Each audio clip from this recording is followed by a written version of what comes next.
And when I saw that piece of information, I was so drawn to paint it. I couldn't even sleep for 5 days. I'm in the big leagues, told her don't miss me. Ballin' like Houston, ayy, feeling like Whitney. I need a bag, bruh, send it through quickly. I'm making his dog, like I'm in the big leagues. Told him that I gotta go, dog. I'm riding a road, y'all. I think that I'm back in my bag now. Cool. So thank you so much for coming on the show today. I really appreciate it. So just to start us off, what is your business? What do you do today? Okay, well, thanks for having me. Really appreciate that. So I'm an artist and I paint abstract art and I sell internationally to collectors and just awesome people who love art. Okay. So how long have you been doing this for, selling art and making abstract art? I think less than 2 years, probably 2 years now. Oh, only 2 years. Okay. Yeah. And how did you get things going with this venture? So what was some of the beginning stages and the transition into it? Just give us a bit of the, backstory. Very sort of just things falling into place by just choosing what feels light and just saying yes to things that I didn't even see coming, for example. So I used to do art consultancy and I was also in branding and advertising for a long time. So a corporate job, basically. Yeah. And I was actually commissioning other artists and creatives. And I absolutely loved that. But I always knew that it would be my turn one day, Mm-hmm. And so that was like my corporate journey, being a sensible adult. Yeah. And then I did art consultancy because I was very passionate about that. And then I had some hotel owners here in Cape Town who I did the art program for the hotels for. And then one day they just said, I said, oh, we still have some spaces here in the lobby and entrance. And what would you like there? What shall I source for you? What kind of art shall I source for you? And they said, oh, can't you just paint it? Okay. And I went, what? I said, I haven't picked up a paintbrush since I've left school. Yeah. And they went, no, we want you to paint it because you know the concept and we trust you and do whatever you want. So that's how that started. Okay, so from there you just started painting for more clients and then it progressed from there. Yeah, and then the hotel guests loved it and would inquire about it. And then I think this is interesting for artists to hear. I always assumed I would not find my style of art. Mm-hmm. You know how each artist has their own a recognizable language. Their own uniqueness, I guess. Yeah. Like you could recognize, certain artists just from their brushstroke. You don't need to know who it's by. You'll go, oh, I know that's a Picasso or a Van Gogh. You know? Yeah. So I always assumed, and also from having studied art, people tell you it takes years to find your creative language and your medium and your style as an artist, your own ownable style. And so I just kind of was like, okay, well, if I paint these paintings for this hotel, I'm not even going to bother trying to find my style. And I asked the hotel, so I function in sort of different ways. Like I talk to objects and places and walls and canvases, right? Okay. Because everything has consciousness. Yeah. Okay. Like my mum used to talk to her orchids, All right. And so I was like, okay, I'm not going to even bother trying to find my style. I'll ask the wall. I'll ask the hotel. I'll ask the canvas. Show me, what would you like me to paint? What would you like to become? What kind of contribution do you want to be to this space? So I inadvertently took my ego out of the equation. Uh-huh. And I was just open to receiving information energetically. So you're asking your creation, what would you like me to do for you? Or how do you get the answer? Is it just through your thoughts, or is it yes, a bit more like... Yes. So You'll hear whispers. I know this all sounds magical, but for me, it's actual science. It's science that hasn't been proven or discovered yet on a quantum level, nor been disproved, I guess. Yeah. But I don't need that because it works for me, right? Yeah, of course. Or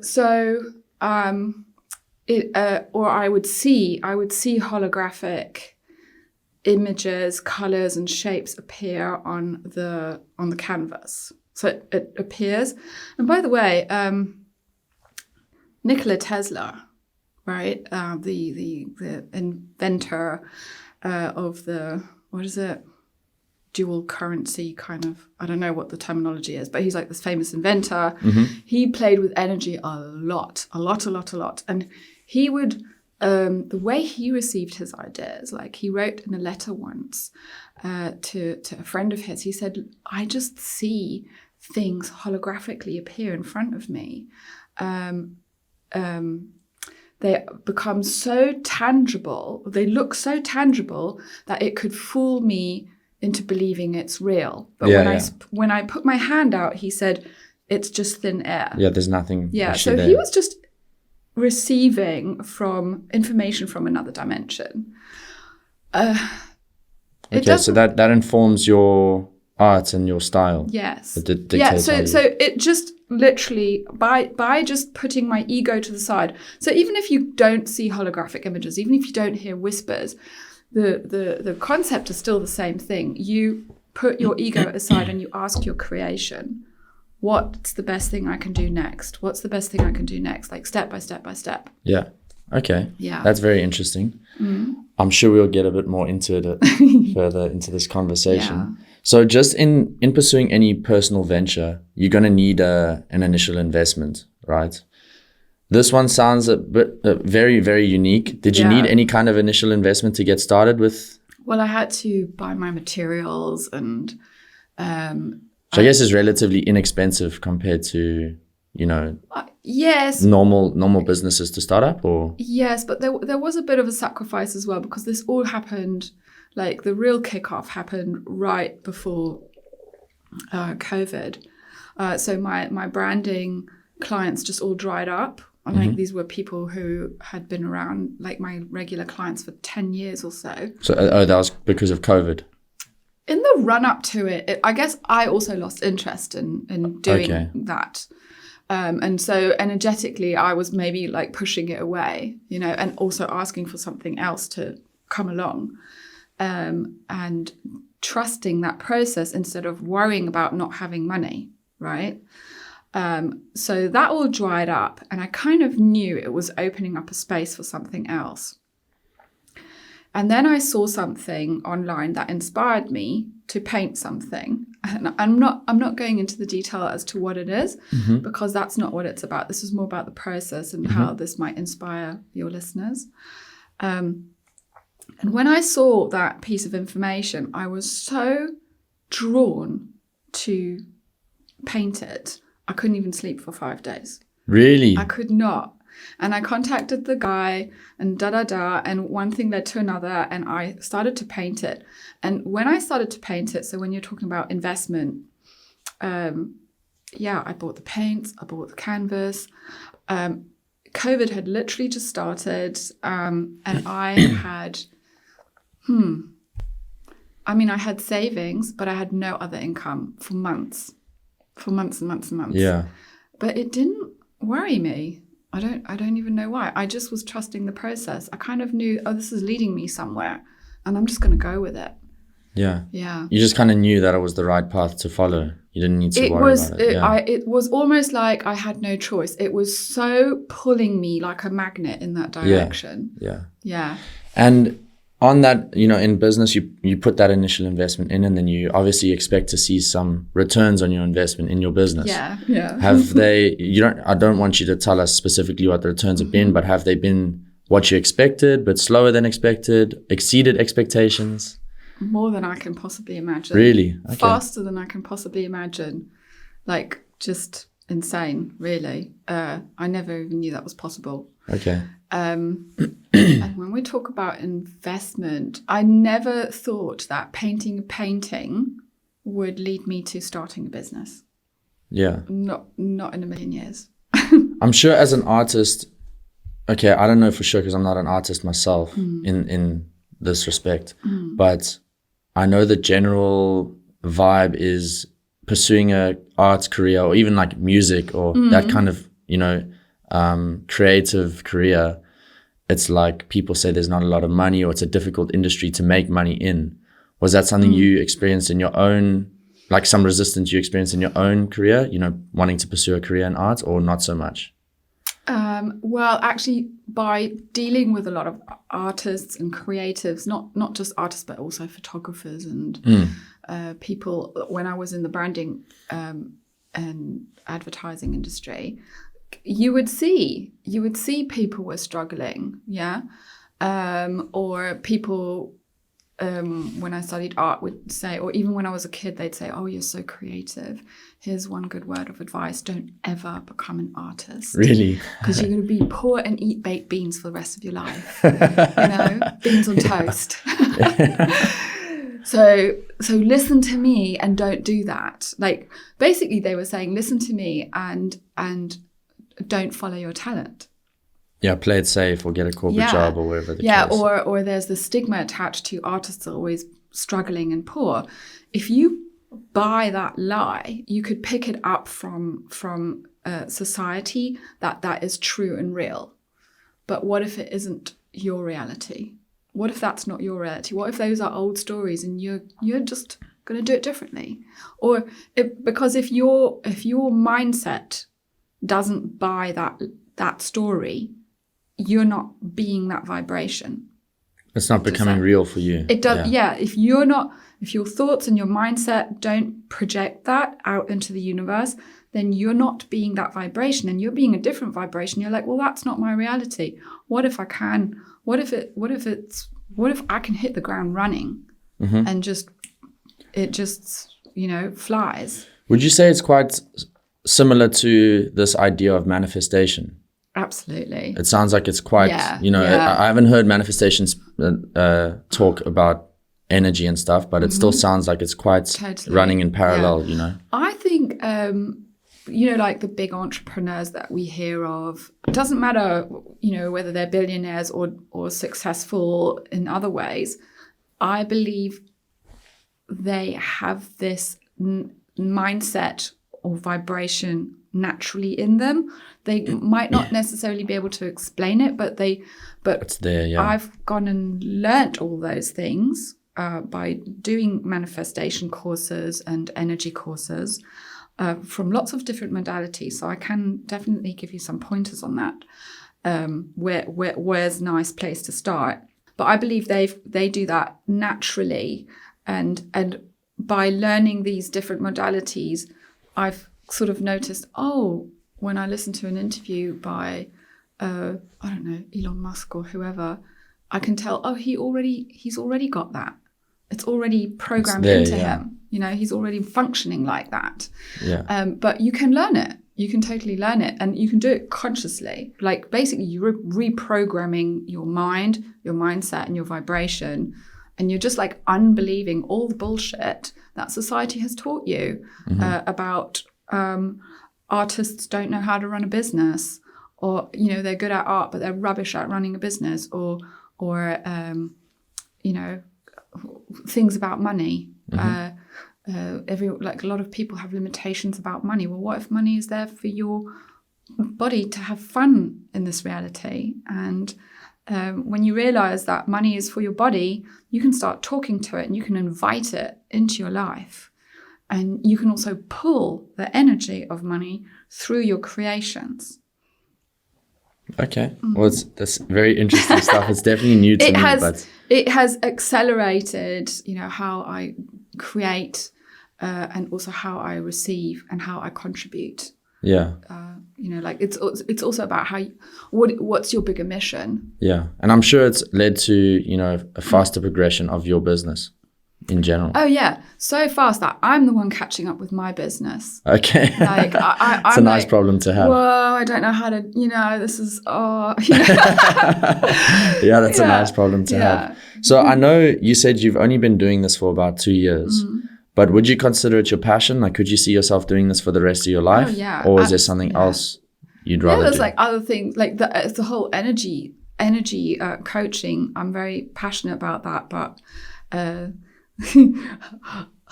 don't know if I'm good at teaching it. But do you think it's something you would want to do one day? Maybe teach it and give courses on it? Maybe later. Yeah? I'm probably still like I respect my coaches way too much for that. Okay. But yeah, no, like the art. Well, I think it will always be there. Awesome. Because I get these amazing messages from people when they've received my art, and it's gone all around the world, and they go, and they send you these amazing messages going, "Oh, thank you so much. I love it. It's changed my life. It's inspired my family," and wow, that's awesome. yeah. That must be so gratifying. The bigger mission for me is, what if my art can change people's lives? What if it can change their financial reality?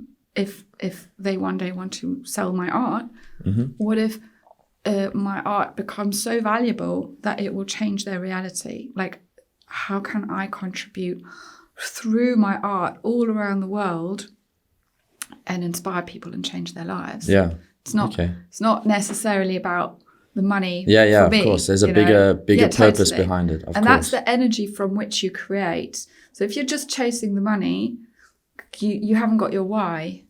You haven't got your what's your contribution. Like, I guess like a bigger purpose behind what you're doing. Yeah.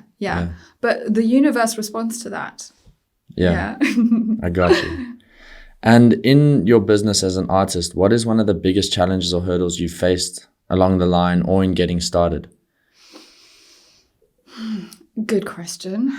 Okay, the first one that comes to mind is willingness to step up. So first of all, unbelieving those limitations that everyone else believes around you. So that's a challenge. And it's like, well, what if that's not my reality? And then the next one would be, I've asked for this. Am I now willing to go down that path? Yeah. Because it can be really overwhelming. Actually, if you're quite scary, asking if you're putting out there to be a world-class artist, greater than my wildest dreams, better than I can ever imagine, like that's a vibration that I'm putting out. Then when it comes back at you and it starts to, it's even in the beginning. I mean, I still feel like it's the beginning, but it's so overwhelming, and you're like, whoa, can I handle this? Am I willing to step into this? And what energy is it asking me to be? Mm-hmm. It's actually asking you to be more of you, rather than the dampened down version that society is putting on you. Yeah. I think a lot of people are, one, scared of failure, but sometimes even more so scared of doing it and actually succeeding and not being able to handle the pressure and handling, actually succeeding at what they were hoping to succeed at. Yeah. Which is quite something. And one thing we learn in Access, for example, is it fear or is it excitement? Because the energies of fear and excitement are very quite similar. Yeah. And then you just ask your body truth. Are you scared or are you excited? And then if you just light up on excited, then you've got your answer. Yeah, you know the difference. Yeah, 100%. Yeah. And in your career so far, if you could go back in time, is there anything you would do differently that you think might have, put you ahead closer to your goals faster or anything like that? No. Well, just one thing. I would have, I know this sounds totally ridiculous. I would have learned energy, consciously playing with energy. Had I been able to discover that earlier, man, that would have been amazing. How long ago did you start exploring that? 5 years ago. Oh, 5 years ago. 5 or 6 years ago, yeah. Right. Other than that, I would not change a single thing, because even with all the shit that I've been through and challenges, I can now see that there's a beauty behind every single one of them. And even the jobs I hated doing, I learned something that is contributing to what I'm creating now. Yeah. Even family situations or, all that stuff. I think Steve Jobs said something very beautiful in his Stanford speech. you said if you connect the dots backwards, it all makes sense. I mean, you said it differently, but that's how I understand it. Like, so I can now connect the dots backwards and go, wow, that is just pure fucking magic. Yeah, whereas at the time you had no idea what was going on. It all makes sense. Yeah, I get you. Yeah. And you spoke about being, having this energy of being a world-class artist and, having that big vision for yourself and for your life in mind. Have you ever sat back and felt like you've made it, in a sense? And if not, what would that look like for you? Would it be that world-class artist, or is there something else you have in your visions? There's something funny happening at the moment. I know that I'm slap bang in the eye of the storm right now. And I kind of know that when people will look back, I'm not saying this from a up myself, full of myself thing. It's just an awareness.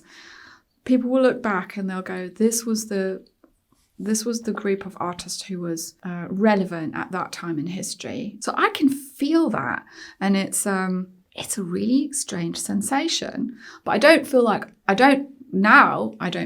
made it. I don't. Okay. I can just sense it in the future. That what you're doing now will be. Yeah, it's part of history. I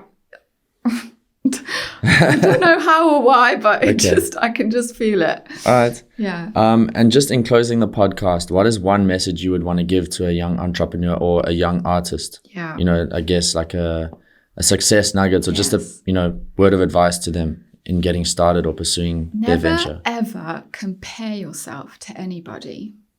Never. There's just no point. And don't compare yourself. Just draw inspiration from others. Like artists, like they might meet someone who's really successful and they'll go like, oh, I wish.